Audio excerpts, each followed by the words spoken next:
Assalamualaikum warahmatullahi wabarakatuh. Anak-anak, kita berjumpa kembali dalam pembelajaran daring kimia lintas minat.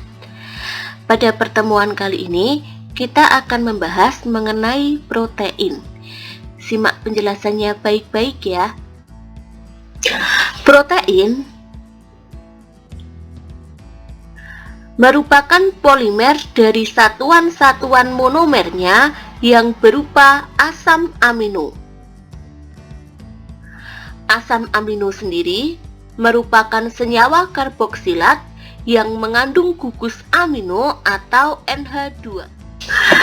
Struktur dari senyawa asam amino dapat dituliskan seperti ini.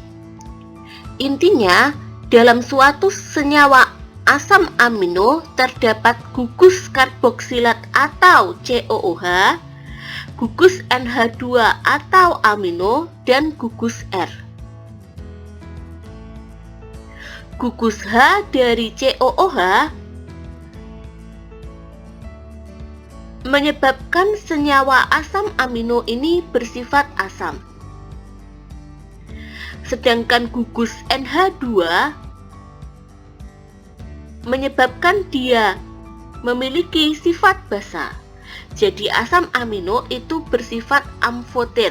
Dia bisa bereaksi dengan basa karena mengandung gugus asam dan bisa bereaksi dengan asam karena mengandung gugus basa.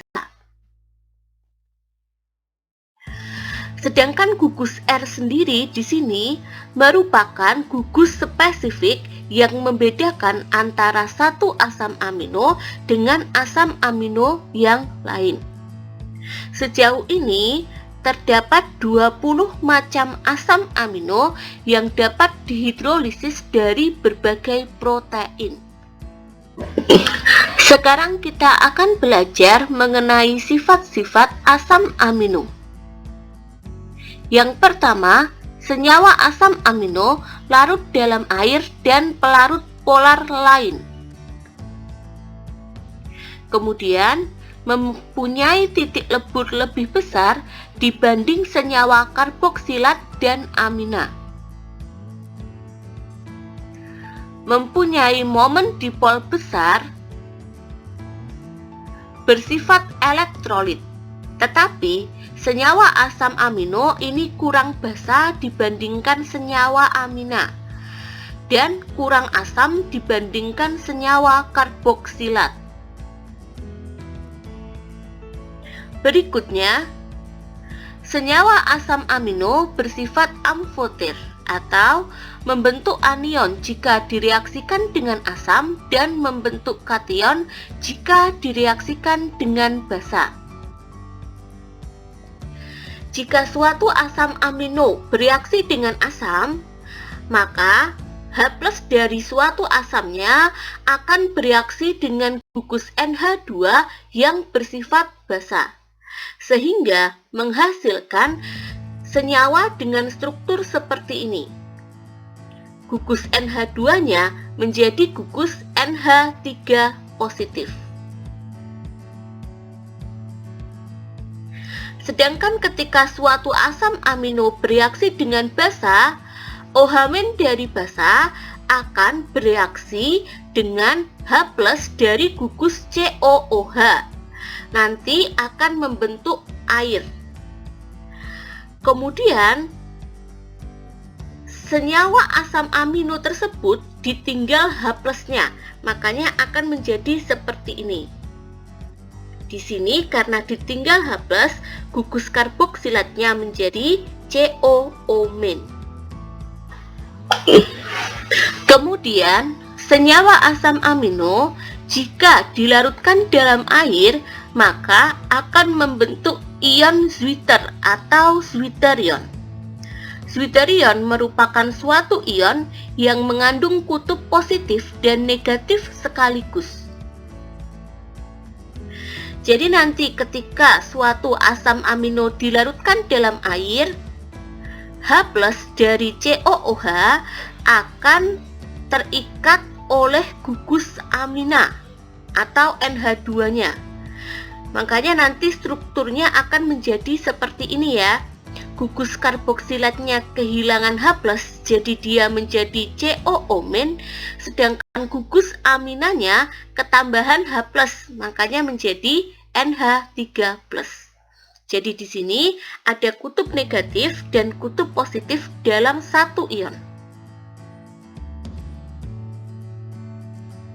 Selanjutnya, senyawa asam amino mempunyai pH isoelektrik, yaitu suatu pH pada saat asam amino tidak bermuatan.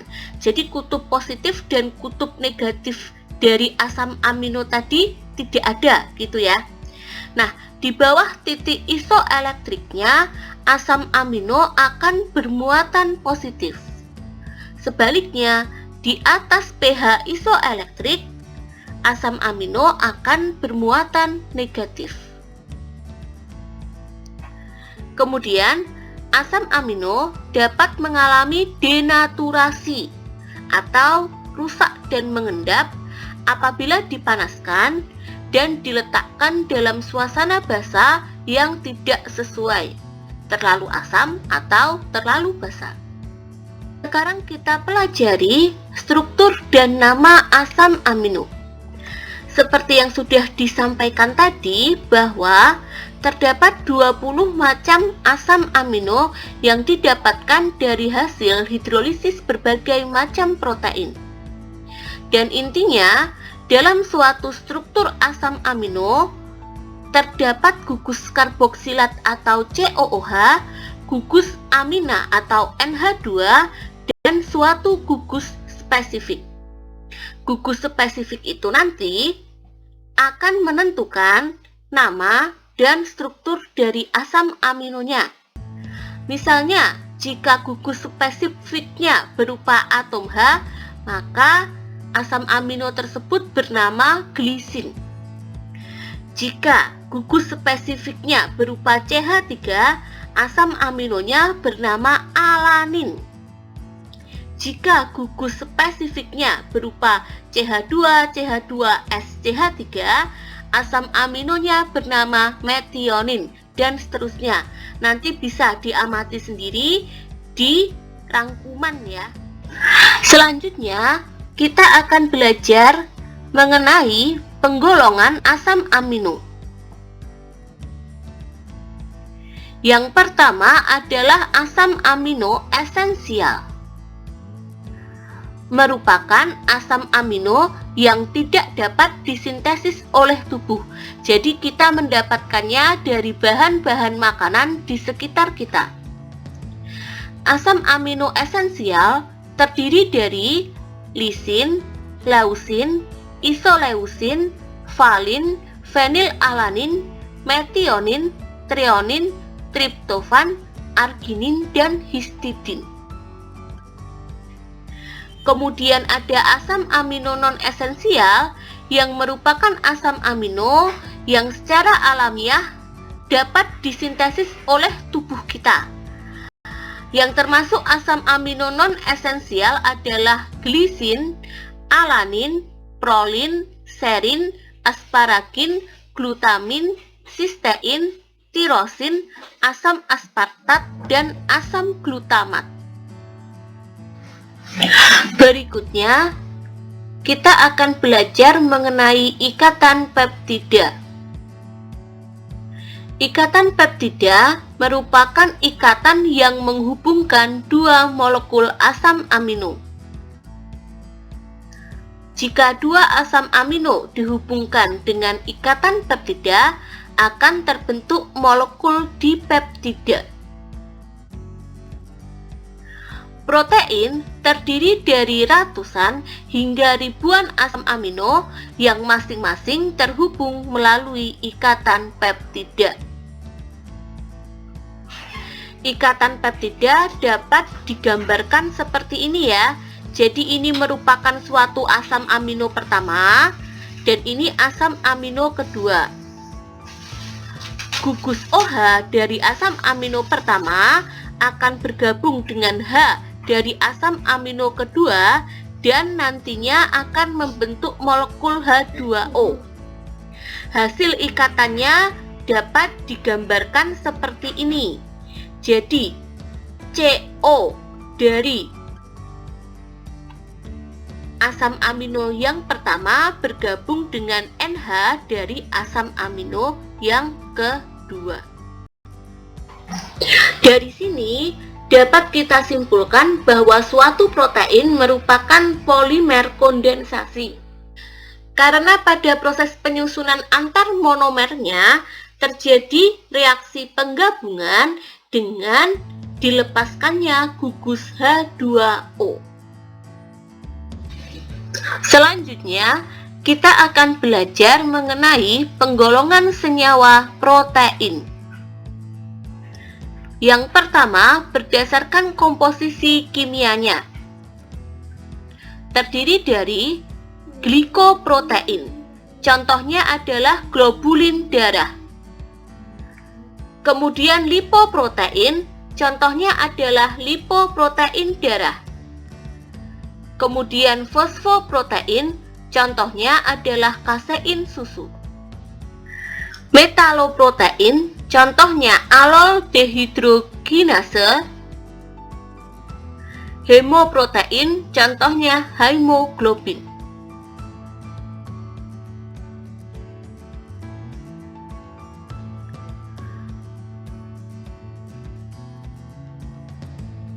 Berdasarkan bentuknya, protein dibedakan menjadi globular atau yang berbentuk bulat padat. Contohnya adalah enzim dan protein transport. Kemudian ada pula yang berbentuk serabut, contohnya keratin pada rambut dan kolagen pada otot.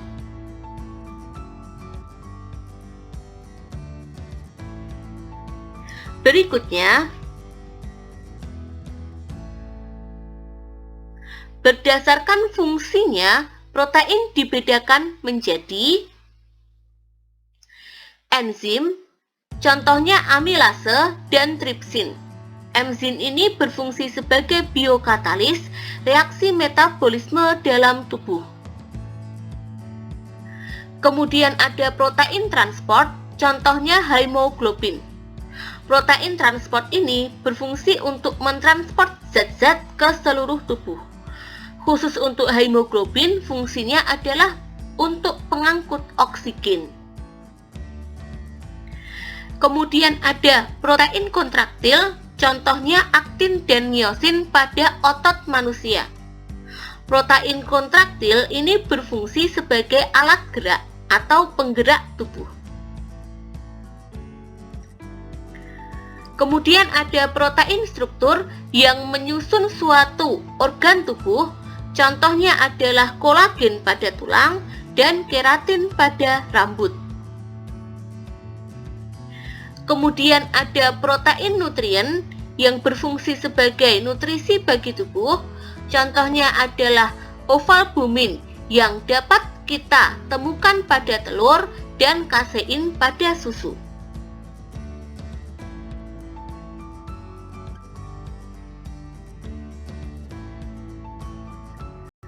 Selanjutnya adalah protein antibodi.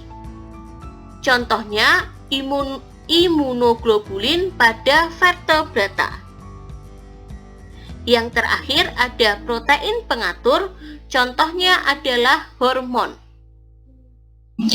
Sekarang kita belajar fungsi protein bagi tubuh. Yang pertama adalah sebagai biokatalisator metabolisme, yakni enzim. Kemudian sebagai alat angkut, yakni hemoglobin. Sebagai pengatur gerakan, yakni protein aktin miosin yang terdapat dalam otot. Kemudian protein juga merupakan suatu penyusun jaringan tubuh, cadangan energi bagi tubuh, antibodi, pengatur reaksi kimia dalam tubuh, dan pengendali pertumbuhan. Sekarang kita pelajari identifikasi protein. Untuk mengidentifikasi keberadaan senyawa protein dalam suatu sampel makanan, kita dapat melakukan uji. Yang pertama adalah uji Biuret. Uji Biuret ini untuk mengidentifikasi keberadaan ikatan peptida atau ikatan antar asam amino penyusun polimer protein. Reaksi positif ditunjukkan dengan adanya warna ungu pada ligen Biuret. Kemudian ada uji ninhidrin yang digunakan untuk mengidentifikasi keberadaan asam amino dalam suatu sampel. Hasil reaksi positif ditunjukkan dengan timbulnya warna ungu. Kemudian ada uji santoproteat yang berfungsi untuk mengidentifikasi gugus fenil dalam struktur protein. Reaksi positif ditunjukkan dengan timbulnya warna kuning yang kemudian berubah menjadi jingga. Yang terakhir adalah uji belerang. Uji belerang berfungsi untuk mengidentifikasi keberadaan belerang dalam suatu struktur protein. Reaksi positifnya ditunjukkan dengan timbulnya warna hitam. Baik anak-anak, sekian pembelajaran daring kimia hari ini. Terima kasih atas perhatiannya. Wassalamualaikum warahmatullahi wabarakatuh.